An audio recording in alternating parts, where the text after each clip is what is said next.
જય સ્વામિનારાયણ. સહજાનંદ વિદ્યાલયના video lecture શિક્ષણમાં આપ સર્વ વિદ્યાર્થી મિત્રોનું હાર્દિક સ્વાગત છે. ધોરણ 11 રસાયણ વિજ્ઞાન પ્રકરણ 11 પી વિભાગના તત્વો. આજના લેક્ચરમાં આપણે સમૂહ 13ના તત્વોની રાસાયણિક પ્રતિક્રિયાત્મકતાના વલણો વિશે સમજીશું. સામાન્ય રીતે રાસાયણિક પ્રતિક્રિયાત્મકતા અથવા તો રાસાયણિક ગુણધર્મો એ તત્વોની ઇલેક્ટ્રોન રચના પર આધાર રાખે. તો સમૂહ 13ના તત્વોની ઇલેક્ટ્રોન રચના જોઈએ તો જે પ્રથમ તત્વ બોરોન છે એની ઇલેક્ટ્રોન રચનામાં ડી કક્ષકનો અભાવ હોય, ડી કક્ષક ગેરહાજર હોય. જ્યારે અન્ય તત્વોમાં ડી અથવા ડી અને એફ કક્ષકોની હાજરી હોય. અને એના કારણે આ પ્રથમ સમૂહ 13ના તત્વો છે બરોબર, એની રાસાયણિક પ્રતિક્રિયાત્મકતાના વલણોમાં ઘણી ભિન્નતા જોવા મળે, એના રાસાયણિક ગુણધર્મોમાં ઘણી ભિન્નતા જોવા મળે છે. જેમ કે આપણે જોઈએ બોરોન તત્વ છે એની ઇલેક્ટ્રોન રચનામાં બાહ્યતમ કોષના અંદરના ભાગમાં સીધી જ ઉમદા વાયુની ઇલેક્ટ્રોન રચના છે. તો એલ્યુમિનિયમમાં પણ આપણે જોઈએ તો બાહ્યતમ કોષની ઇલેક્ટ્રોન રચનાની અંદર સીધી ઉમદા વાયુની ઇલેક્ટ્રોન રચના છે, પણ એમાં ત્રીજો કોષ છે 3s2 3p1, 3s કક્ષકમાં 2, 3p કક્ષકમાં 1 electron, પણ ખાલી 3d કક્ષક 3d0 હાજર હોય છે, જે સામાન્ય રીતે આપણે દર્શાવતા નથી. એટલે આમ જોઈએ તો માત્ર બોરોન જ એક તત્વ એવું છે જેમાં ડી કક્ષક ગેરહાજર હોય. બાકી નિયોનમાં ભલે આપણે ડી કક્ષક દર્શાવતા નથી, પણ ખાલી એલ્યુમિનિયમમાં ભલે આપણે ડી કક્ષક દર્શાવતા નથી, પણ ખાલી ડી કક્ષકની હાજરી તો હોય જ છે. ગેલિયમ ઇન્ડિયમ બરોબર, એમાં ઉમદા વાયુની ઇલેક્ટ્રોન રચના, આ ઉમદા વાયુની ઇલેક્ટ્રોન રચના અને બાહ્યતમ કોષની ઇલેક્ટ્રોન એની વચ્ચે સંપૂર્ણ ભરાયેલી ડી કક્ષકની હાજરી હોય બરોબર. જ્યારે થેલિયમ છે એમાં ઉમદા વાયુ અને બાહ્યતમ કોષની ઇલેક્ટ્રોન રચના વચ્ચે 4f અને 5d સંપૂર્ણ ભરાયેલી ડી કક્ષક હોય. આમ તમે જો ઇલેક્ટ્રોન રચનામાં ઘણી ભિન્નતા છે તત્વોમાં, અને એટલે એમના રાસાયણિક ગુણધર્મોમાં પણ ઘણી ભિન્નતા જોવા મળે છે. પહેલું જ વલણ આપણે સમજીએ બરોબર, આયનીકરણ એન્થાલ્પીનું. તો બોરોનના નાના કદને લીધે તેની પ્રથમ 3 આયનીકરણ એન્થાલ્પીનો સરવાળો ખૂબ વધારે હોય બરોબર. એટલે એટલી બધી ઉર્જા આપવી પડે તેના માટે એમ કહેવાય +3 ઓક્સિડેશન અવસ્થાવાળા આયનોને બનતા રોકે, એટલે કે +3 ઓક્સિડેશન અવસ્થા લગભગ પ્રાપ્ત કરે નહીં. એટલે કે +3 સંયોજકતા ધરાવતું ધન આયન બોરોન બનાવી શકે નહીં. અને એટલે બોરોન છે માત્ર સહસંયોજક સંયોજનો બનાવે છે બરોબર. એટલે રાસાયણિક દ્રષ્ટિએ જોઈએ તો બોરોન એ આયની સંયોજનો બનાવતું નથી, માત્ર સહસંયોજક સંયોજનો બનાવે. કારણ શું? એનું કદ નાનું છે. કદ નાનું છે એટલે કેન્દ્ર વડે 3 બાહ્યતમ કક્ષાના ઇલેક્ટ્રોન વધુ આકર્ષાયેલા હોય. વધુ આકર્ષાયેલા ઇલેક્ટ્રોનને દૂર કરવા માટે વધારે ઉર્જાની જરૂર પડે. માટે ત્રણેય ઇલેક્ટ્રોનને દૂર કરવા માટેની પ્રથમ 3 આયનીકરણ એન્થાલ્પીનો સરવાળો ખૂબ વધારે હોય બરોબર. અને એટલે ત્રણેય ઇલેક્ટ્રોન ગુમાવી અને +3 ઓક્સિડેશન અવસ્થાવાળા આયનો છે એને બનતા એ રોકે છે. અને પણ એ 3 ઇલેક્ટ્રોન ભાગીદારીમાં મૂકી શકે, માટે બોરોન છે માત્ર સહસંયોજક સંયોજનો બનાવી શકે છે.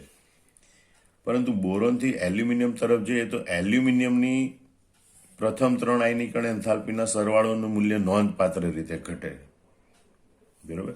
કારણ કે એમાં અંદરનો કોષ જે ભરાય એની સંપૂર્ણ ભરાયેલા કોષની સ્ક્રીનિંગ અસરને લીધે બાહ્યતમ કક્ષાના ઇલેક્ટ્રોનનું કેન્દ્ર તરફનું આકર્ષણ બળ ઘટે, એટલે ઇલેક્ટ્રોનને દૂર કરવા ઓછી ઉર્જાની જરૂર પડે. આમ એલ્યુમિનિયમની પ્રથમ 3 આયનીકરણ એન્થાલ્પીના સરવાળોનું મૂલ્ય નોંધપાત્ર રીતે ઘટે, નોંધપાત્ર રીતે ઓછું હોય.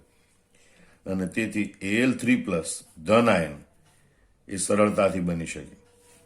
અને તેથી જ એલ્યુમિનિયમની આયની સંયોજનો સરળતાથી બનાવી શકે. અને જે ધન આયન સરળતાથી બનાવી શકે એ વિદ્યુત ધનમય ધાતુ હોય. અને આમ એલ્યુમિનિયમ એ ઉચ્ચ વિદ્યુત ધનમય ધાતુ તરીકે વર્તે છે. હવે સમૂહ 13ના તત્વોની સામાન્ય ઇલેક્ટ્રોન રચના NS2 NP1 છે બરોબર. અને એટલે બાહ્યતમ કોષના 2 અને 1 3 ઇલેક્ટ્રોન સરળતાથી દૂર થાય. આ 3 ઇલેક્ટ્રોન દૂર થતા હોવાથી બરોબર તેઓની મહત્તમ ઓક્સિડેશન અવસ્થા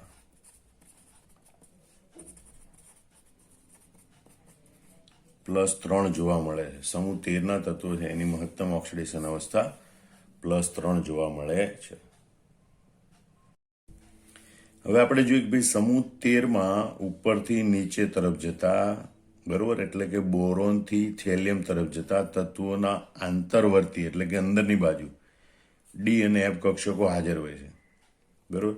હવે ડી અને એફ કક્ષકો મોટા કદની હોય એટલે એની નબળી શિલ્ડિંગ અસર અથવા એને આપણે કહીએ છીએ સ્ક્રીનિંગ અસર નબળી હોય. એના કારણે અસરકારક કેન્દ્રીય ધનવીજભાર વધે છે. બરોબર. હવે કેન્દ્રનો ધનવીજભાર વધે તો એ જે એનએસ કક્ષકના 2 ઇલેક્ટ્રોન છે, બરોબર, એટલે કે એનએસ કક્ષકનું જે ઇલેક્ટ્રોન યુગ્મ છે એને મજબૂતાઈથી બાંધી રાખે. અને એટલે હવે જે એનએસ કક્ષકના 2 ઇલેક્ટ્રોન છે એ બંધની ભાગીદારી કરવા સક્ષમ બનતા નથી, એટલે કે બંધમાં ભાગીદારી કરતા અટકે. એટલે ખાલી બી કક્ષકનો 1 ઇલેક્ટ્રોન છે બાકી વધ્યો ને એ જ બંધમાં ભાગ લે. અને એટલે પછીના ભારે તત્વો ગેલિયમ, ઇન્ડિયમ, થેલિયમ આ તત્વોમાં +3 ઉપરાંત +1 ઓક્સિડેશન અવસ્થા પણ જોવા મળે છે. વળી એલ્યુમિનિયમથી થેલિયમ તરફ જતા +3 ઓક્સિડેશન અવસ્થાની સ્થાયીતા ઘટે છે અને +1 ઓક્સિડેશન અવસ્થાની સ્થાયીતા વધે છે. પણ એ પહેલા આપણે એક મહત્વનો કન્સેપ્ટ કે નિષ્ક્રિય યુગ્મ અસર એટલે શું એ આપણે જોઈ લઈએ. તો આપણે જોઈએ કે ભાઈ પી વિભાગના તત્વોની સામાન્ય ઇલેક્ટ્રોન રચના NS2Np126 છે. બરોબર. એ સમૂહ ઉપરથી નીચે તરફ જઈએ એટલે ભારે તત્વોમાં આંતરવર્તી એટલે કે અંદરની બાજુ ડી અને એફ કક્ષકો હાજર હોય છે. બરોબર. આ ડી અને એફ કક્ષકો મોટા કદની હોય એટલે એમની શિલ્ડિંગ અસર એ નબળી હોય, એટલે કે તે નબળી સ્ક્રીનિંગ અસર અથવા તો નબળી શિલ્ડિંગ અસર ધરાવે. હવે જેવું કવચ એટલે કે સ્ક્રીનિંગ અસર એ નબળી થાય એટલે બાહ્યતમ કક્ષાના ઇલેક્ટ્રોનનું કેન્દ્ર તરફનું આકર્ષણ બળ વધે, એટલે કે અસરકારક કેન્દ્રીય ધનવીજભાર વધે. હવે અસરકારક કેન્દ્રીય ધનવીજભાર વધે તો આ એ એનએસ કક્ષકના જે 2 ઇલેક્ટ્રોન છે એનો વધુ મજબૂતાઈથી જકડી રાખે. બરોબર. એટલે પછી ભારે તત્વોમાં જેમ ઉપરથી નીચે તરફ જઈએ એમ એનએસ કક્ષકના જે 2 ઇલેક્ટ્રોન છે, બરોબર, એનું પ્રક્રિયામાં ભાગ લેવાનું વલણ ઘટે. એ પ્રક્રિયામાં ભાગ લઈને એટલે કે એનએસ કક્ષકનું ઇલેક્ટ્રોન યુગ્મ છે એ નિષ્ક્રિય બને, હવે પ્રક્રિયામાં ભાગ લેતું નથી. તો એના કારણે જે કંઈ અસર ઉદ્ભવે એના કારણે ઉદ્ભવતી અસર હોય એને નિષ્ક્રિય યુગ્મ અસર કહે છે.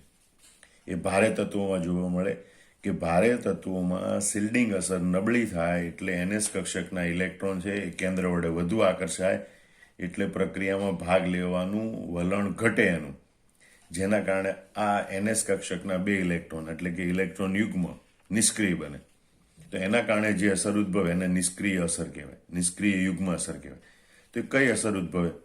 તો દરેક સમૂહમાં ઉપરથી નીચે તરફ જતા મહત્તમ ઓક્સિડેશન અવસ્થા હોય એના કરતાં 2 ઓછી ઓક્સિડેશન અવસ્થાની સ્થાયીતા વધે.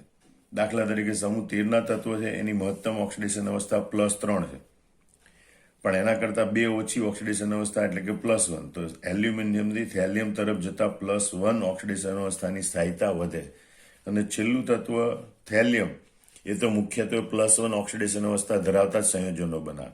એના એનએસ કક્ષકના 2 ઇલેક્ટ્રોન દૂર થતા જ નથી, માત્ર પી કક્ષકનો 1 જ ઇલેક્ટ્રોન દૂર થાય.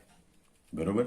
તો એ માત્ર +1 ઓક્સિડેશન અવસ્થા દર્શાવે, કારણ કે સમૂહ 13 માટે ઇલેક્ટ્રોન રચના NS2Np1 હોય એટલે ખાલી 12ની કક્ષાનો પી કક્ષકનો 1 જ ઇલેક્ટ્રોન ગુમાવી શકે.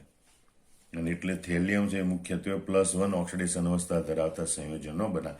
ફરીથી એકવાર સમજી લો, પી વિભાગના બધા સમૂહ 13, સમૂહ 14, 15, 16, બરોબર, એ બધામાં ઇલેક્ટ્રોન રચના NS2Np126 હોય. પી કક્ષકમાં 1 થી માંડીને 6 ઇલેક્ટ્રોન હોય સમૂહ 13 થી સમૂહ 18માં. હવે એમાં આ બધા સમૂહમાં જ્યારે ઉપરથી નીચે તરફ જઈએ ત્યારે અંદરની બાજુ ડી અને એફ કક્ષકોની હાજરી વધતી જાય. આ કક્ષકો મોટા કદની હોય એટલે નબળી સ્ક્રીનિંગ અસર હોય. સ્ક્રીનિંગ અસર નબળી પડે એટલે અસરકારક કેન્દ્રીય ધનવીજભાર વધે, જ્યાં એનએસ કક્ષકના 2 ઇલેક્ટ્રોનને મજબૂતાઈથી જકડી રાખે. અને એટલે ભારે તત્વોમાં એનએસ ઇલેક્ટ્રોનનું પ્રક્રિયામાં ભાગ લેવાનું વલણ ઘટે. અને એટલે એનએસ કક્ષકનું ઇલેક્ટ્રોન યુગ્મ એ નિષ્ક્રિય બને, એના કારણે ઉદ્ભવતી અસરને નિષ્ક્રિય યુગ્મ અસર કહે. અને એ અસર કઈ ઉદ્ભવે છે કે મહત્તમ ઓક્સિડેશન અવસ્થા કરતાં 2 ઓછી ઓક્સિડેશન અવસ્થા હોય એની સ્થાયીતા વધે છે. બરાબર. એનું ઉદાહરણ આપ્યું, સમૂહ 13ના તત્વોની મહત્તમ ઓક્સિડેશન અવસ્થા +3 છે, પણ સમૂહમાં એલ્યુમિનિયમથી થેલિયમ તરફ જઈએ એમ 2 ઓછી એટલે કે +1 ઓક્સિડેશન અવસ્થાની સ્થાયીતા ક્રમશઃ વધતી જાય છે. આમ હવે આપણે ફરીથી જોઈએ કે સમૂહ 13માં ઉપરથી નીચે તરફ જતા આંતરવર્તી ડી અને એફ કક્ષકો હાજર હોય છે. તેમની નબળી સ્ક્રીનિંગ અસરને કારણે અસરકારક કેન્દ્રીય ધન વીજભાર વધે છે, જે NS કક્ષકના ઇલેક્ટ્રોન યુગ્મને મજબૂતાઈથી બાંધી રાખે છે. તેથી તેઓ બંધમાં ભાગીદારી કરતા અટકે. માત્ર પી કક્ષક જ બંધમાં ભાગ લે. એમાં પી કક્ષકમાં 1 ઇલેક્ટ્રોન હોય, એટલે કે પી કક્ષકનો 1 ઇલેક્ટ્રોન જ બંધમાં ભાગ લે. અને એટલે ગેલિયમ, ઇન્ડિયમ, થેલિયમ તત્વોમાં +3 ઉપરાંત +1 ઓક્સિડેશન અવસ્થા પણ જોવા મળે. વળી એલ્યુમિનિયમથી થેલિયમ તરફ જતા +3 ઓક્સિડેશન અવસ્થાની સ્થાયીતા ઘટે અને +1 ઓક્સિડેશન અવસ્થાની સ્થાયીતા વધે છે. ઇવન થેલિયમમાં તો +1 એ જ મુખ્ય ઓક્સિડેશન અવસ્થા બની જાય, બરોબર, મુખ્ય અને સ્થાયી ઓક્સિડેશન અવસ્થા. જ્યારે +3 ઓક્સિડેશન અવસ્થા થેલિયમમાં ઓછી સ્થાયી છે અને માટે Tl3+ છે એ પ્રબળ ઓક્સિડેશન કરતા તરીકે વર્તે, કારણ કે તેનું ખૂબ સરળતાથી વધુ સ્થાયી એવા Tl+ રૂપાંતરણ થાય છે, બરોબર. એને આપણે આવી રીતે સમજી શકીએ કે ભાઈ થેલિયમ છે એની +3 ઓક્સિડેશન અવસ્થા ઓછી સ્થાયી છે, થેલિયમની +1 ઓક્સિડેશન અવસ્થા વધુ સ્થાયી છે. એટલે Tl3+ આયન છે એ 2 ઇલેક્ટ્રોન કોઈ પણ રીતે સ્વીકારે અને ઝડપથી વધુ સ્થાયી એવા Tl+ રૂપાંતર પામવાની વૃત્તિ ધરાવે, બરોબર. થેલિયમનું +3 ઓક્સિડેશન અવસ્થાવાળું આયન એ +1 ઓક્સિડેશન અવસ્થાવાળા આયનમાં રૂપાંતર પામવાની પ્રબળ વૃત્તિ ધરાવે. એ દરમિયાન એ 2 ઇલેક્ટ્રોન મેળવે. ઇલેક્ટ્રોન મેળવવાની પ્રક્રિયાને કહેવાય રિડક્શન. એટલે કે Tl3+નું ખૂબ ઝડપથી રિડક્શન થાય છે, અને જેનું ઝડપથી રિડક્શન થાય એ પ્રબળ ઓક્સિડેશન કરતા કહેવાય. માટે Tl3+ એ પ્રબળ ઓક્સિડેશન કરતા તરીકે વર્તે છે. એવી રીતે આપણે સમજી શકીએ, બરોબર, કે ભાઈ Tl3+ એ પ્રબળ ઓક્સિડેશન કરતા તરીકે વર્તે છે, કારણ કે તેનું સરળતાથી વધુ સ્થાયી એવા Tl+ રૂપાંતરણ થાય છે. બીજી રીતે તેનું સરળતાથી રિડક્શન થાય, જેનું રિડક્શન થાય એ ઓક્સિડેશન કરતા કહેવાય. આમ ઉર્જાના આધારે આપણે કહીએ તો +1 ઓક્સિડેશન અવસ્થાવાળા સંયોજનો વધુ આયની હોય છે, જ્યારે +3 ઓક્સિડેશન અવસ્થાવાળા સંયોજનો ઓછા આયની હોય છે. તેમાં સહસંયોજક લક્ષણ વધે છે. એને આપણે આવી રીતે સમજી શકીએ કે +1 ઓક્સિડેશન અવસ્થા પ્રાપ્ત કરવા 1 ઇલેક્ટ્રોન જ દૂર કરવો પડે. તેના માટે ઓછી ઉર્જાની જરૂર પડે. માટે M+1 આયન સરળતાથી બને, અને માટે +1 ઓક્સિડેશન અવસ્થા ધરાવતું સંયોજન હોય એ વધુ આયની હોય, બરોબર. જ્યારે +3 ઓક્સિડેશન અવસ્થા પ્રાપ્ત કરવા માટે 3 ઇલેક્ટ્રોન દૂર કરવા પડે. એના માટે પુષ્કળ ઉર્જાની જરૂર પડે, એટલે એનો આયન બનવો મુશ્કેલ હોય. એટલે એમાં આયનીને બદલે સહસંયોજક બનવાનું લક્ષણ વધારે હોય. એક બીજી અસર છે, જેમ ઓક્સિડેશન અવસ્થા વધે +1 કરતા +3, જેમ ઓક્સિડેશન અવસ્થા વધે એમ સંયોજનનું આયનીય લક્ષણ ઘટે, સહસંયોજક લક્ષણ વધે, બરોબર. એટલે આમ કહેવાય કે ભાઈ TlCl, કે જેમાં Tl ની +1 ઓક્સિડેશન અવસ્થા છે, TlCl3 જેમાં થેલિયમની ઓક્સિડેશન અવસ્થા +3 છે, તો આ સંયોજનમાં આયની લક્ષણ વધુ હોય, જ્યારે TlCl3માં સહસંયોજક લક્ષણ વધુ હોય છે, બરોબર. તો આ મુદ્દો ફરીથી આપણે જોઈ લે કે ઉર્જાના આધારે કહીએ તો +1 એટલે કે નીચી ઓક્સિડેશન અવસ્થાવાળા સંયોજનો હોય એ વધુ આયની હોય, જ્યારે +3 એટલે કે ઊંચી ઓક્સિડેશન અવસ્થાવાળા સંયોજન હોય એમાં આયની લક્ષણ ઘટે છે અને સહસંયોજક લક્ષણ વધે છે. આ મુદ્દો ખાસ યાદ રાખવાનો. બીજું એક ઉદાહરણ લઈએ આપણે. માનો કે PCl3 ફોસ્ફરસ ટ્રાયક્લોરાઇડ, એમાં ફોસ્ફરસની ઓક્સિડેશન અવસ્થા +3 છે. PCl5 ફોસ્ફરસ પેન્ટાક્લોરાઇડ, એમાં ફોસ્ફરસની ઓક્સિડેશન અવસ્થા +5 છે. તો જેની ઓક્સિડેશન અવસ્થા ઓછી છે એમાં આઈની લક્ષણ વધુ હોય એમ કહેવાય, અથવા એમ કહેવાય કે સહસંયોજક લક્ષણ ઓછું હોય. બરોબર. જ્યારે ઓક્સિડેશન અવસ્થા વધે એટલે આઈની લક્ષણ ઘટે. એટલે PCl5માં આઈની લક્ષણ ઓછું હોય, જ્યારે સહસંયોજક લક્ષણ વધુ હોય. એટલે ઘણી વખત સહસંયોજક લક્ષણનો કે ક્રમ પૂછે ત્યારે તમારે જોવાનું કે જેમાં ઓક્સિડેશન આંક ઓછો હોય એમાં આઈની લક્ષણ વધુ હોય, સહસંયોજક લક્ષણ ઓછું હોય. જેમ ઓક્સિડેશન આંક વધે એમ આઈની લક્ષણ ઘટે અને સહસંયોજક લક્ષણ વધે છે. હવે આપણે જોઈએ સમૂહ 13ના તત્વો છે એની મહત્તમ ઓક્સિડેશન અવસ્થા +3 હોય. તો ત્રિસંયોજક એટલે કે +3 ઓક્સિડેશન અવસ્થાવાળા સંયોજનો એની કેટલીક લાક્ષણિકતાઓ ભણવાની છે. તો એ લાક્ષણિકતામાં પહેલી લાક્ષણિકતા છે કે એ સંયોજનો લુઈસ એસિડ તરીકે વર્તે. કેમ એ આપણે સમજીએ. તો જે અણુ હોય એના ત્રિસંયોજક અવસ્થાવાળો જે મધ્યસ્થ પરમાણુ હોય એની આસપાસ કુલ 6 ઇલેક્ટ્રોન હોય. એની ઇલેક્ટ્રોન રચના જુઓ. માનો કે આપણે BF3 લખીએ, બરોબર. તો બોરોન આ ફ્લોરિનનું ઇલેક્ટ્રોન, આ બોરોનનું ઇલેક્ટ્રોન, આ ફ્લોરિન, આ બોરોન, આ ફ્લોરિન. તો આપણે જો 2, 2, 4 ને 2, 6 મધ્યસ્થ પરમાણુની આજુબાજુ 6 ઇલેક્ટ્રોન હોય. એટલે ત્રિસંયોજક અવસ્થાવાળા જે અણુ હોય આવા અણુ એમાં જે આ મધ્યસ્થ પરમાણુ હોય એની આસપાસ 6 ઇલેક્ટ્રોન હોય છે. દાખલા તરીકે BF3 અણુમાં બોરોન પરમાણુની આસપાસ આ 6 ઇલેક્ટ્રોન હોય. હવે આવો જે ઇલેક્ટ્રોનની ઉણપ, કેમ ઇલેક્ટ્રોનની ઉણપ કહેવાય? કારણ કે અષ્ટક પૂરું થયેલું નથી. બરોબર. તો આવા ઇલેક્ટ્રોનની ઉણપવાળા અણુઓ હોય એ પછી સ્થાયી એટલે કે અષ્ટક ઇલેક્ટ્રોનના પ્રાપ્ત કરવા માટે એક ઇલેક્ટ્રોન યુગ્મ સ્વીકારવાની પ્રબળ વૃત્તિ ધરાવે. એટલે બીજા કોઈ પણ સંયોજન પાસેથી સહેલાઈથી એક ઇલેક્ટ્રોન મેળવે. દાખલા તરીકે એમોનિયા પાસેથી એક ઇલેક્ટ્રોન મેળવે અને બંધ બનાવે. તો એક ઇલેક્ટ્રોન સ્વીકારવાની જે પ્રબળ વૃત્તિ છે એના કારણે લુઈસ એસિડ તરીકે વર્તે છે. લુઈસ એસિડની વ્યાખ્યા છે કે જે પદાર્થ પ્રક્રિયા દરમિયાન ઇલેક્ટ્રોન યુગ્મ સ્વીકારે એને લુઈસ એસિડ કહેવાય. અહીંયા ત્રિસંયોજક અવસ્થાવાળા સંયોજનો છે બધા અન્ય કોઈ ઘટક પાસેથી ઇલેક્ટ્રોન યુગ્મ સ્વીકારશે. માટે આવા બધા અણુઓ છે એ લુઈસ એસિડ તરીકે વર્તે. ફરીથી વાત સમજી લો. આવા જે અણુ હોય ત્રિસંયોજક અવસ્થાવાળા અણુ એના મધ્યસ્થ પરમાણુની આસપાસ 6 ઇલેક્ટ્રોન હોય. દાખલા તરીકે BF3માં બોરોન પરમાણુની આસપાસ 6 ઇલેક્ટ્રોન છે. એટલે એ ઇલેક્ટ્રોનની ઉણપવાળો અણુ કહેવાય.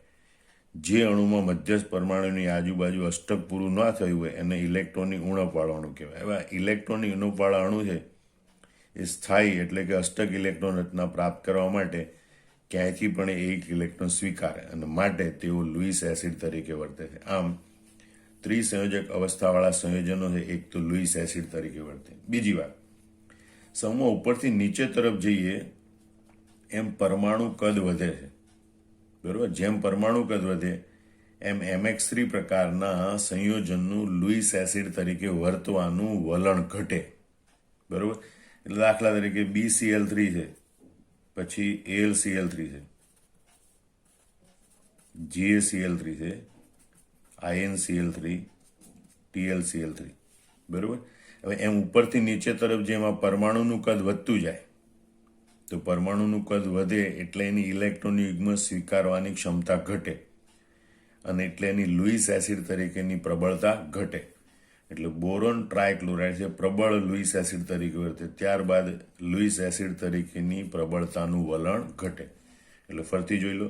સમૂહ ઉપરથી નીચે તરફ જતા પરમાણુ કદ વધે એમ તેથી MX3 પ્રકારના સંયોજનોનું લુઈસ એસિડ તરીકે વર્તવાનું વલણ ઘટે છે. એનું એક ઉદાહરણ છે કે બોરોન ટ્રાયક્લોરાઇડ કરતાં એલ્યુમિનિયમ ટ્રાયક્લોરાઇડ એમ થેલિયમ ટ્રાયક્લોરાઇડ તરફ જતા લુઈસ એસિડ તરીકે વર્તવાનું વલણ ઘટે છે, અથવા તેમ કહેવાય કે લુઈસ એસિડ તરીકેની પ્રબળતા ઘટે છે.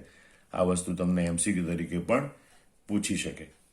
હવે આપણે એ જે ઇલેક્ટ્રોન યુગ્મ સ્વીકારે ત્યારે કઈ ઘટના બને છે જોઈએ. તો BCl3 બોરોન ટ્રાયક્લોરાઇડ એ એમોનિયાના અણુ પાસેથી બરોબર ઇલેક્ટ્રોન યુગ્મ સ્વીકારે છે.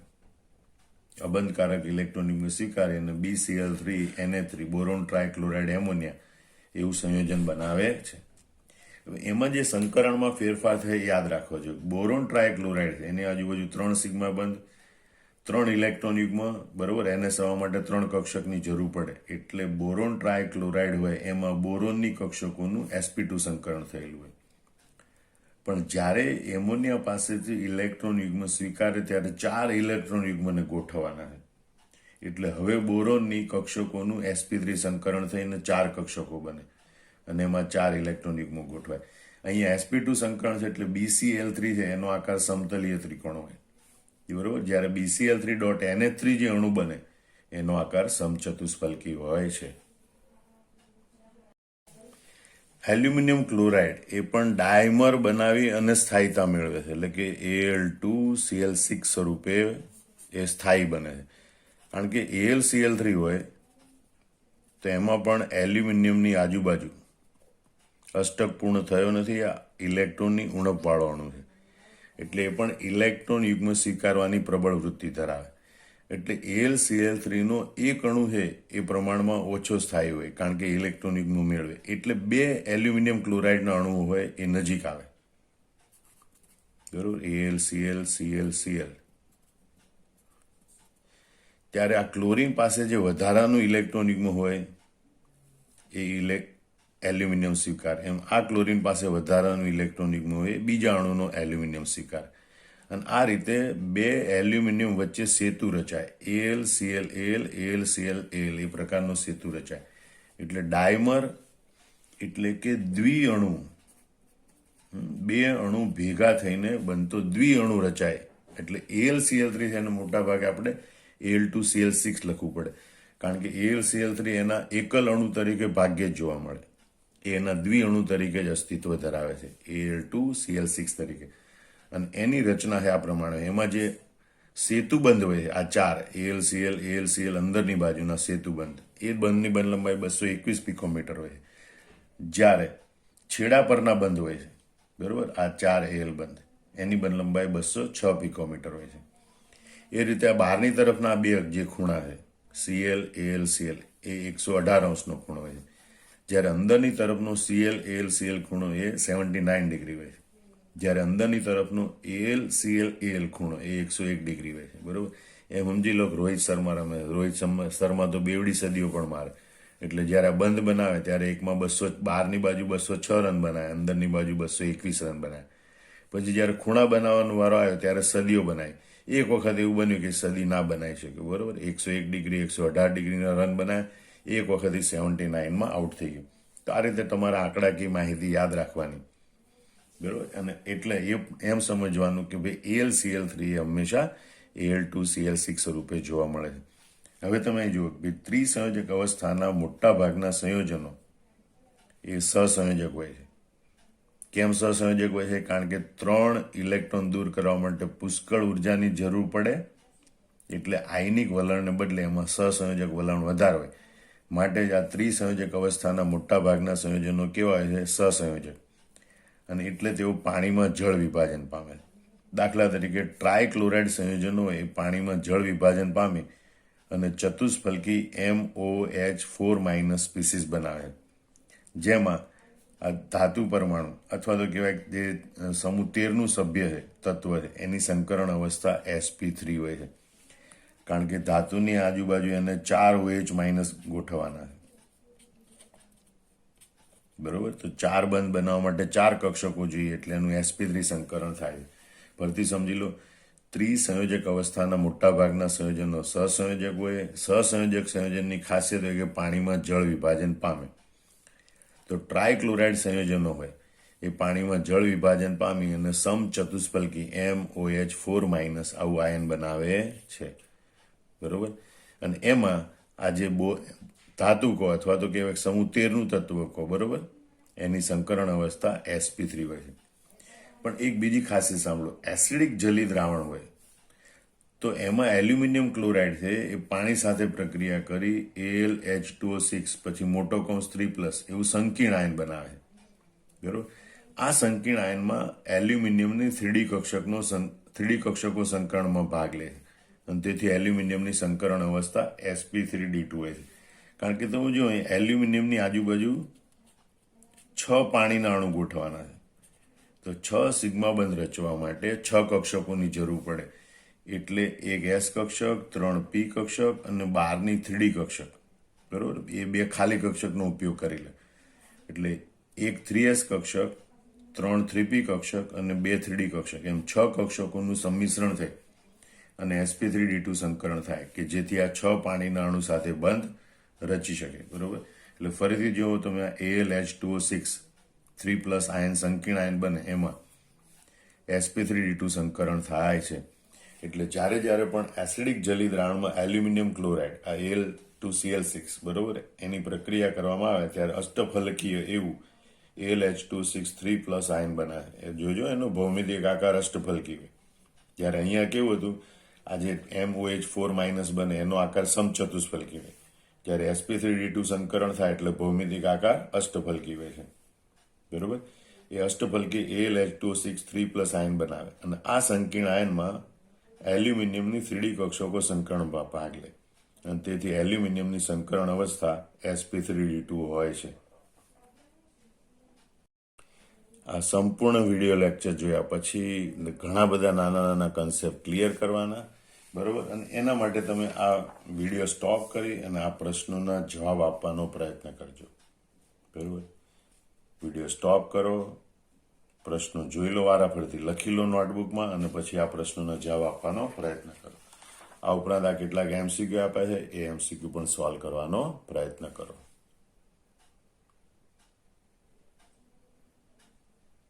જય સ્વામિનારાયણ.